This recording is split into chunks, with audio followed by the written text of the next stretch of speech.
Washington, George Shultz, Ronald Reagan's genial Secretary of State who identified a diplomatic opening that helped end the Cold War but contributed to a new brand of conflict by advocating preemptive strikes, has died. He was 100. An economics professor who saw himself more as a data-driven expert than an ideologue, Shultz had the rare distinction of serving in 4 different cabinet positions, including Treasury Secretary as Richard Nixon dismantled the post-World War I Bretton Woods monetary system. One of the most consequential policymakers of all time, having served 3 American presidents, George P. Shultz died February 6 at age 100, the Hoover Institution think tank said in a statement on its website. Secretary of State Antony Blinken described Shultz as a legend and a visionary. He helped achieve the greatest geopolitical feat of the age, a peaceful end to the Cold War, Blinken said in a statement. In the Reagan White House, notorious for infighting, Shultz was one of the least controversial figures, cultivating cordial ties with Congress and the press and, most crucially, rock-solid backing from the president himself, who kept Shultz as his top diplomat for 6.5 years. In early 1983, half a year into his tenure, Shultz returned from China to a snowed-under Washington and was invited by Nancy Reagan to a casual dinner at the White House, where he was intrigued to hear the famously anti-communist president sound eager to meet the Soviets.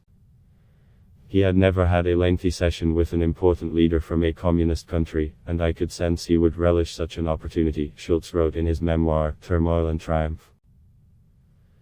Days afterward, Shultz brought the Soviet ambassador to the White House in an unmarked car for a secret meeting with Reagan, who pressed for Moscow to allow the emigration of Pentecostal Christians who had sought refuge in the US embassy.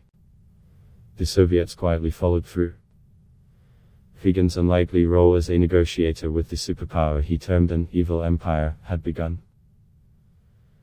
In 1985, Mikhail Gorbachev ascended to the helm of the Communist Party, and Shultz, joining then Vice President George W. Bush, flew to Moscow and met him at the funeral of his predecessor, Konstantin Chernenko. Shultz immediately detected opportunities with Gorbachev. Gorbachev is totally different from any Soviet leader I've met, Shultz told reporters. A former Marine who fought the Japanese in World War I, he recalled the trust he built with the Soviets as Treasury Secretary when he offered a sincere salute at a memorial to their war dead. Shultz's approach with Gorbachev encountered deep skepticism from Defense Secretary Caspar Weinberger and CIA Chief Bill Casey, but Reagan overruled them. By 1987, Reagan and Gorbachev signed the landmark Intermediate Range Nuclear Forces Treaty. The Soviet Union soon began disintegrating after Gorbachev initiated liberal reforms and dissent grew. Shultz later played down Gorbachev's role, pointing to underlying weaknesses in the Soviet system and crediting the US leader's massive boost in defense spending. He also hailed European allies, especially West Germany, that defied public protests against NATO missile deployments in the 1980s. The Soviets had to see that and realize that we were strong and our diplomacy was based on strength, Shultz said in a 2015 appearance at Stanford University's Hoover Institution, where he spent his post-government career.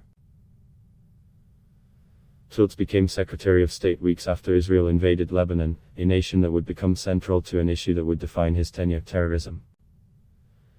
In 1983, a suicide bomber suspected to be a Shiite Muslim militant blew up the barracks of US Marines serving as peacekeepers in Lebanon, killing 241, with a second attack targeting French forces, killing 59.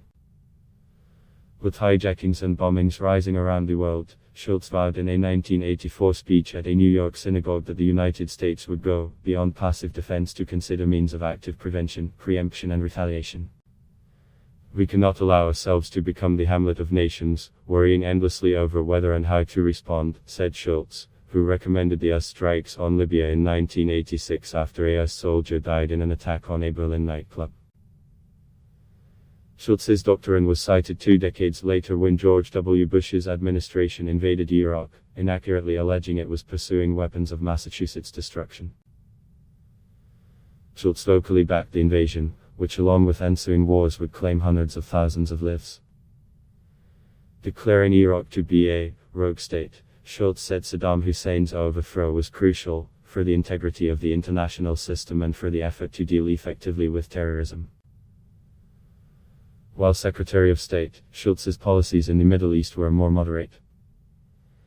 He repeatedly clashed with ally Israel, especially over Lebanon, and opened contacts with the Palestine Liberation Organization.